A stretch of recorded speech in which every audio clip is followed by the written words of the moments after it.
course of the last 2 days, I've been, spoken in big talks in via Skype to Australia and to Turkey and I was with theological students in Virginia this afternoon and, so on and so forth. I gotta say, Connecticut's not one of the places in the world that we should have to worry about. Connecticut's one of the places that should be setting the pace. We're a stone's throw from the labs at Yale, where much of the original work on climate was done. We're 2 stones throw from the forestry school at Yale, which has been, some of the greatest environmental leadership all the way back to Gifford Pinchot. We should be, fighting to keep them from rolling back commitments in Connecticut. It should be just the opposite. This is one of the places that should be leading the world in the right direction. It has the money, it has the brains, and it has a large number of people who understand why this problem is so important. More people with each passing hurricane season, it must be said. Let me just set the context for a minute. We're up against it with climate change. It's not some future and abstract problem. The new cryosat data that came out a couple of weeks ago showed that we now have about 20% left of the sea ice that was in the Arctic 40 years ago. We've lost 80% of it. Last summer was a rout up in the Arctic, i.e. we've taken one of the biggest physical features on Earth and we've now broken it. The ocean not far from here is 30% more acidic than it was 40 years ago because the chemistry of seawater changes as it absorbs carbon from the atmosphere. The atmosphere itself is considerably wetter than it used to be because warm air holds more water vapor than cold, hence drought, hence flood, someplace around the world every single day. And making life all but impossible for the poorest people in the world and those who've done the least to cause the trouble we're now in. The only hope for averting much worse to come is the rapid conversion of our economies off fossil fuels and onto renewable energy. That's the only way we can do it, and there are a few places around the world that have demonstrated it can be done. Germany, which took this problem seriously, now gets more than a quarter of its power from renewable sources, and it'll be above 50% within 10 years, probably a lot above. There were days last summer when Germany generated more than half the power it used from solar panels within its borders. Germany, Munich is north of Montreal, Connecticut looks Floridian by comparison, okay? What that means is no half measures and no kind of fake solutions. The goal here is not to somehow just inch Connecticut below some line that someone drew someplace in a long time ago, or to raise the line a little bit so Connecticut can sneak beneath it or anything else. The goal is to help drive this transition away from fossil fuel all over the world. So hooking up to Hydro-Quebec doesn't really help. That's power that's already in place. They're just selling it to you instead of somebody else. It doesn't add to the general mix of, it doesn't do us. I've been up to those dams at Hydro-Quebec. They're not even, only in the largest stretch of the imagination could anyone really even call them environmentally sound. They're so big that they had to reverse the flow of whole huge rivers in order to make them work. The year I was up there, an entire caribou herd, like thousands of animals, drowned because they got to the river, started to cross it, and it was flowing the opposite direction than they expected, It's been a huge, gross intrusion on the native people who live there. It's low carbon in some sense, but the point is it's already there. It's not getting you anywhere new. What gets us somewhere new is the local, regional, new wind and solar that we desperately need, and that's just what this new bill and this new initiative undercuts. And we can't undercut it anymore, not with hydropower from Quebec and not with natural gas from the fracked communities of the Northeast. It doesn't help to move to natural gas because A, when you frack it, you're releasing, it looks like, enough methane in the atmosphere to make it just as dangerous for the climate as the whatever you're replacing. And B, because it too undercuts the move towards true renewable energy. Fad diet not going to do it anymore. We actually have to change how we live, how we, get our power, and that's the point. So the urgency of climate change couldn't be more real.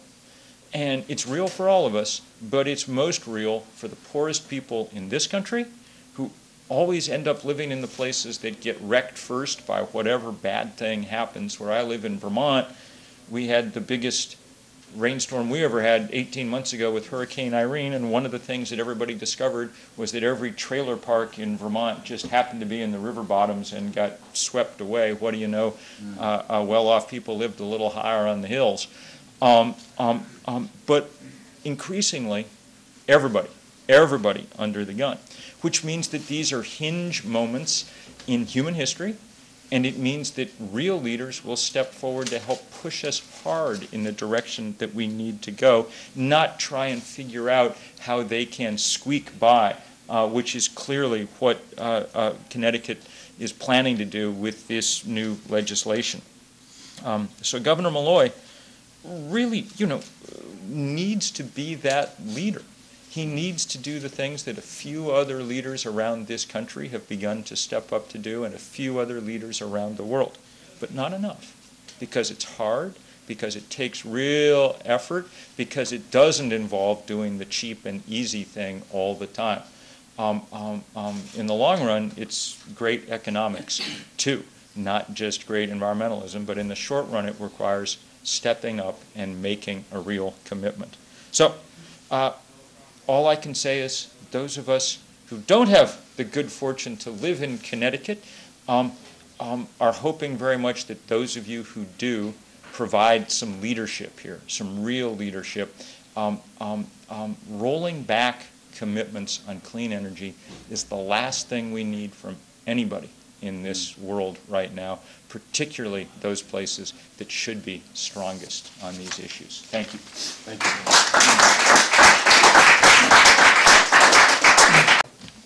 A status quo approach to energy and the continued dependence upon fossil fuels will do nothing but contribute to climate change. Now, when people who live in marginalized areas and communities, when they think of climate change, they really don't think of the Arctic. They don't have a visual picture of a polar bear, and they certainly don't think of melting ice caps or glaciers. What they think of are hurricanes and extreme weather events. A person in a marginalized community, when they think of climate change, they remember Rita, they remember Katrina, they remember Dennis, they remember Wilma, they remember Alfred, they remember Irene. These are the things that they think of when it comes to climate change.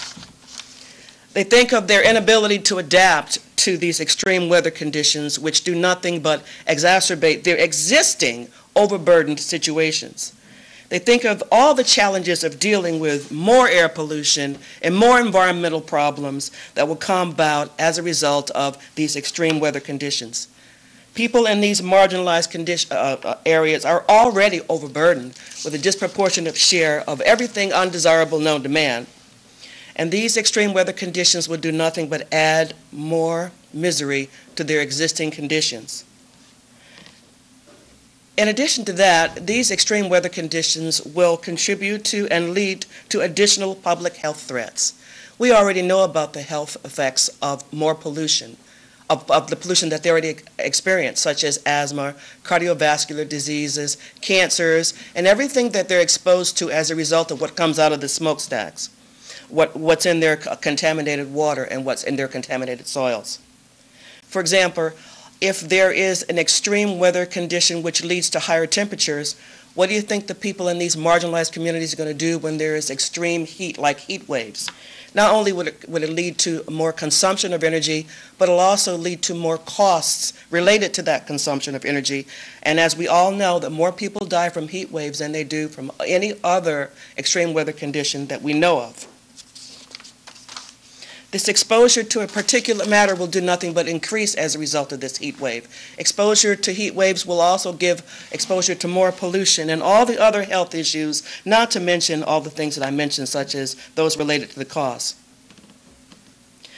These marginalized communities face significant challenges when it comes to extreme weather conditions, and these conditions will cause extreme hardships to those who are most vulnerable, who live within these communities. The continued use and dependence upon fossil fuels will put a tremendous burden on mankind and the environment. We urge you not to support Senate Bill 1138. Thank you.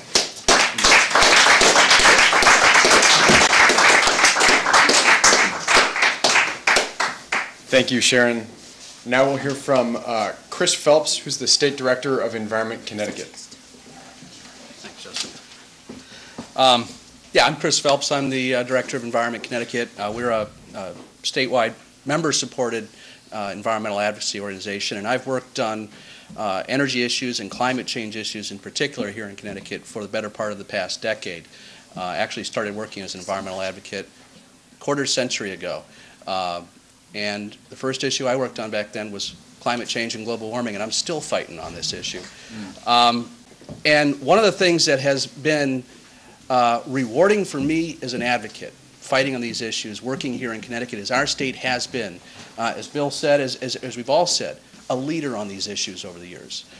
We were one of the first states to adopt tailpipe emissions standards, clean car standards, that subsequently became the basis for and the foundation for President Obama establishing nationwide tailpipe emission standards to reduce pollution, including carbon pollution, from new cars and trucks sold in this country. And we're moving forward on that to reduce that pollution.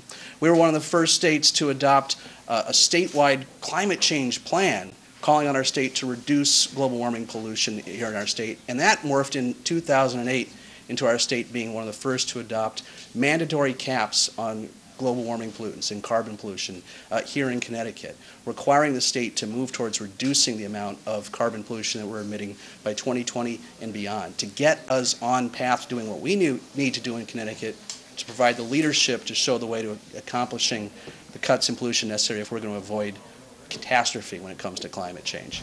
And one of the other policies that we have had in place for many years that has been doing the same thing, providing leadership, is Connecticut's renewable electricity standard.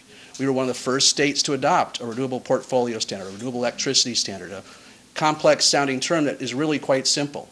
It says to our utilities and our power companies, you've got to break our dependence on fossil fuels for electric generation.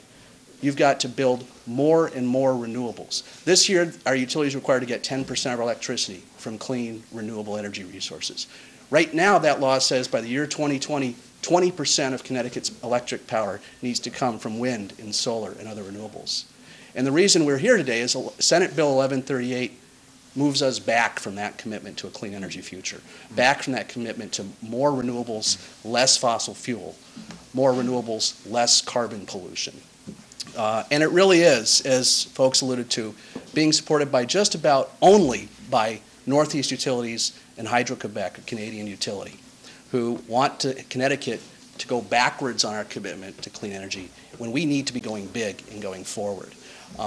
This coalition that has formed statewide over the last month since this issue arose in Connecticut encompasses environmental advocates, consumers, labor organizations, faith organizations. I was struck almost exactly, maybe exactly 1 month ago today, on the public hearing on this bill, when there was about 80 or 90 different people, organizations, entities, businesses who testified in opposition to this bad idea, and Hydro-Quebec and Northeast Utilities who testified for it. Yet this bill is still moving forward. And so I want to thank Bill, for coming here today to say the obvious thing. Connecticut needs to continue to be a leader on clean energy issues, on showing the way to fight climate change and get the job done. And stopping Senate Bill 1138 would be a big step in that direction. We are urging the legislature to instead go big on clean energy. Right now, as I said, the law requires Connecticut to get 20% of our electricity from renewable energy sources by 2020. We need to grow past 2022. We need to commit to 1% a year, at least 1% a year growth in the amount of electricity that comes from renewables in 2021 and beyond. We need to get more of our electricity from wind, solar, and other renewables if we want a fighting chance to do what we need to do to fight global warming and to stop climate change in the future. So I would just say, in closing, anyone here who's got a state senator or a state representative in Connecticut that you're a constituent of, when you get home tonight, fire up the laptop, send them an email saying, vote no on 1138. Thank you. Thanks, Chris. We'll hear now from the Reverend Charles Redfern. Chuck is an American Baptist minister, and he's on the steering committee of the Connecticut Roundtable on Climate and Jobs. The Connecticut Roundtable on Climate and Jobs is a kind of informal organization consisting of labor leaders, environmental groups, and clergy people or representative of our faith groups. Now, the reason why I outline that for you is anybody who knows the history of the environmental movement knows that there has been disagreement among those groups. We are one in our opposition to 1138. We have written op-eds featuring clergy people and a labor leader, Tom Carr and somebody else. We are one in our opposition to that. That should bear some weight. That is a not necessarily unique event, but if we are all agreed, people ought to take another look at that bill. Now, the technical reasons, or maybe not even the technical reasons, have been already outlined. Let me just bring forward one thing. Bill, one of the things I appreciate about your writings is you are totally unafraid to bring forward the fact that this is a moral issue that we are dealing with, and perhaps a moral issue that goes to the fundamentals of who we are, all our faiths here. Believe that human beings were placed here on the earth to take care of this earth.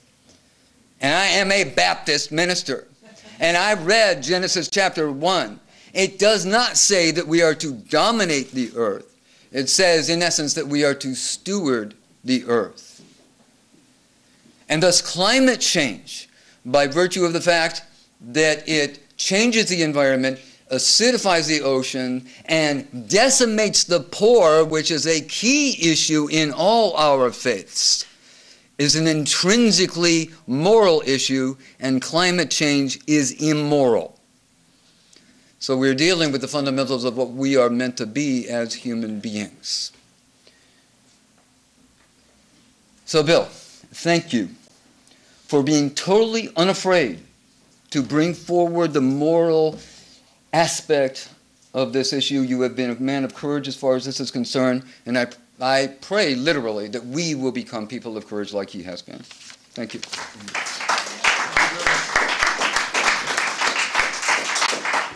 Yeah, thank you, Chuck. And I would just echo these comments. The situation is becoming urgent now. This bill is in the legislature. 1138 is inching towards a vote on the Senate floor, and the need could not be greater to make our voices heard. So in tandem with all of the efforts that are happening from all of these environmental groups, we will not win on this if we don't have an increased voice from our grassroots. So with that, I'd just like to actually open it up to questions for us. My question's about the politicians getting the message. You've said that energy companies have already discovered 5 times more fossil fuel than can safely be burned without causing climate catastrophe. Yet the administration and the politicians in Connecticut are not calling for leaving fuel in the ground, do they think your science is wrong? No, I don't think they think the science is wrong. I think that they think it's too hard to do any of this in anybody's short, it's just always easier to pass it along, do what little you have to do and you can sort of get away with, and pass it along to the next guy and never take the actual long-term view of where we are. Sooner or later, we're going to reach a position of deep enough, an obvious enough crisis that political leaders are going to start responding. But the trouble is, the physics of climate change isn't on our side. By the time we reach that point, the inherent lag between the emission of CO2 and its full heat trapping ability means that we'll be, well, we're already past the point of comfort. We'll be, if not in hell, then in a place of a somewhat similar temperature, I think would be the way to put it. So that's, it's, if there's anybody, activist, politician, anybody else who's sort of keeping their powder dry, waiting for the kind of moment of emergency. I mean, when the Arctic melted last year, our greatest climatologist, Jim Hansen, just told reporters in New York when they came to ask him about it, said, look, we're now in a planetary emergency. This is what it looks like. It doesn't quite feel like that message has gotten through quite at the DEP in Connecticut or a lot of other places. So time to make sure it does get through. Bill, could you step there? I have a sort of a follow-on question. Some people think framing is really important, other people maybe not so important, but I'm wondering if one of the reasons people haven't gotten the message is that first, people concerned about this issue were talking about global warming, which sounds like a nice thing to most people, and then people are talking about climate change, which, some people don't like change, but it doesn't sound like it's so bad. So some people are starting to talk about climate disruption, and I'm wondering, what do you think about that? And do you use that? And is that where we should be I don't think the words make that much difference probably, but I mean, I'm so old. I've been doing this so. I wrote the first book about all this 25 years ago. Back then, we called it the greenhouse effect.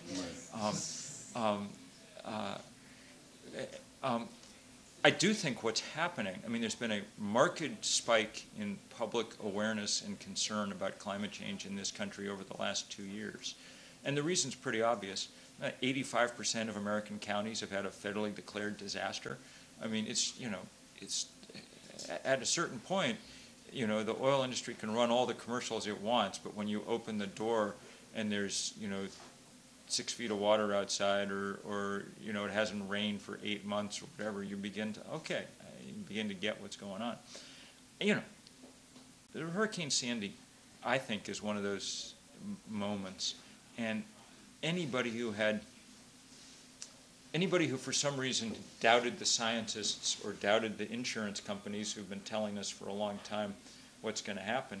Another reason that it's ironic that Connecticut, the sort of world capital of actuarial intelligence, is lagging in this regard. Anybody who doubted them, right about the point when you saw the Atlantic Ocean filling the New York City subway system, you should have had some intuition that maybe our civilization was somewhat more fragile than we'd, been led to believe. Could you repeat the question? Yeah, so the question is, given the lack of faith that we sometimes have in our national elected leaders, is there more hope at the state level? And I think Bill spoke to this a little bit and others. I think there is. And what we're seeing here in Connecticut is that things that we have done here in Connecticut have made a difference regionally and have made a difference nationally. Our elected leaders here in Connecticut don't always do the right thing, but they listen. They really do listen. And the chance here is to raise our voices so that they really hear it and do the right thing. So I think the chances here in Connecticut of taking really good action on this, doing some bold things, and really not going backwards but actually going forwards are good. They really are good, and the situation isn't intractable. And the hope for me in all of that is that that starts to change the climate, no pun intended, nationally. That starts to make possible national action on this where it wasn't possible before. I don't know if other folks have thoughts on that. I don't want to belabor the point, but it's really easy to be cynical about politics. It's really easy. And I say that in full disclosure as someone who, 6 months ago, I was running for state representative, and I lost. You know, I've worked for most of my career in politics as an advocate, and you know, most politicians I've met go into that business because they want to do the right thing. And the reason I'm an advocate for, and frankly the reason I ran for state representative last year, but the reason I'm an advocate for the environment is that I believe they need an engaged citizenry to show them and tell them what that right thing is. And that's why we're doing what we're doing. And that's why I do what I do. And if that's not going to speaking out against 1138? There are, and that's an important point. There are, and I was just meeting with one of the co-chairs of the Energy Committee in Hartford today, who her committee voted this bill out of committee, but she wants to do the right thing, and they want to do the right thing. That's State Representative Lonnie Reed from Brantford, actually. And the important thing is we need to build that momentum. I firmly believe that an engaged citizenry standing up and fighting for what's right can overcome even the power of really well-paid hordes of lobbyists from the utility industry. But it's not easy to do.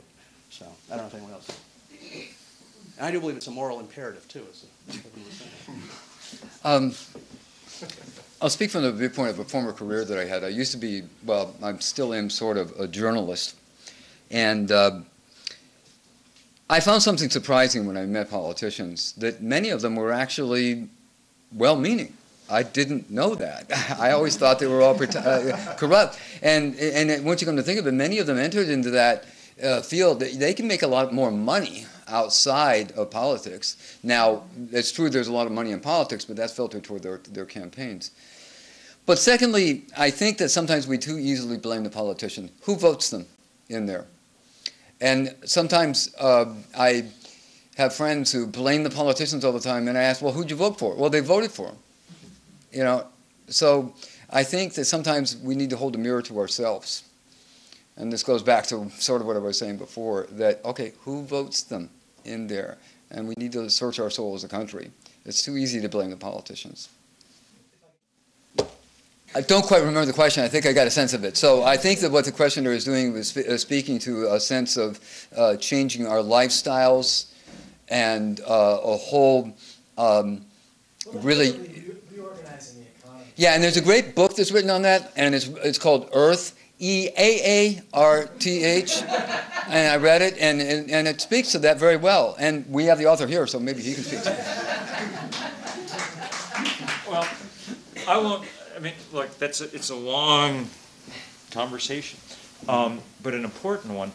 I think for the moment, the question is, how do we actually, I mean, we obviously can't wait until we've had a full, long conversation and reorganized our economy and had a whole new set of human desires come forward and so on and so forth. We're going to have to do a lot of this on the fly.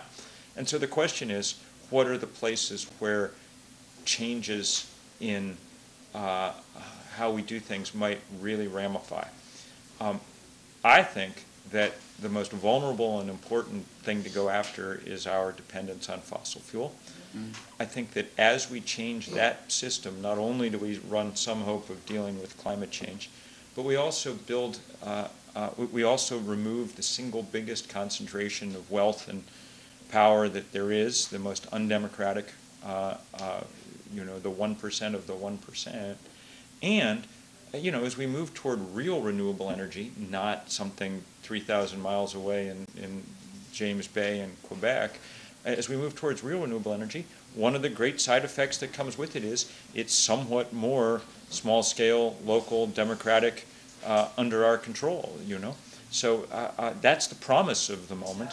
You know, the trouble of the moment is obvious. The promise is it might be a way that we could move with energy in the same way that we've started to move with food, you know, and so on. But that's why we spend our time at 350.org increasingly trying to take on the fossil fuel industry directly. It's why I'm really happy that Yale is one of the 340 schools around the country where there's a really active campaign to force divestment from fossil fuel stock. You know, on a kind of national, international scale, that's where the fight is. And it sounds a little bit like that's where it is here too, if it's lobbyists from utilities who just don't want to make change at the pace that we need to make it. There's a great story, a great expose today on Chevron and their work to undermine environmental legislation in California, the most important environmental legislation in the country. And there's a quote from a guy, a former executive of Chevron, who quit a couple of years ago, and he just said, for the oil companies, the best thing that can happen is for everything to stay the same. Mm-hmm. And that's basically correct. And it's correct for all powerful players. And our job is to figure out how to keep things from staying the same. And just to answer for myself that question about whether one can get some stuff done in states, one can, and one of the reasons is that they're small enough that they really notice when people kick up a fuss. You can't get, I mean, my sense of the power dynamics of almost any place, state, national, any place else is, without kicking up a fuss, it's hard to get anything done. But when you kick up a fuss in a place where the fuss is more noticeable, I mean, we figured out how to do it in Washington over this Keystone Pipeline thing, and it took 1,253 of us going to jail. Hopefully it won't require quite that many in the, you know, Hartford jail in order to make the case about this thing. But it's because you can do that close to home that there's some real hope. Thanks, Bill. Well, with that, we're going to close, and I just echo those comments and say, the opportunity is really ours now, and the chance to go big is ours if we will take it. So it requires, I think, the people that are here and the people that will see this and people from across the state making our voices heard to let our legislators know that clean energy is a priority. There are some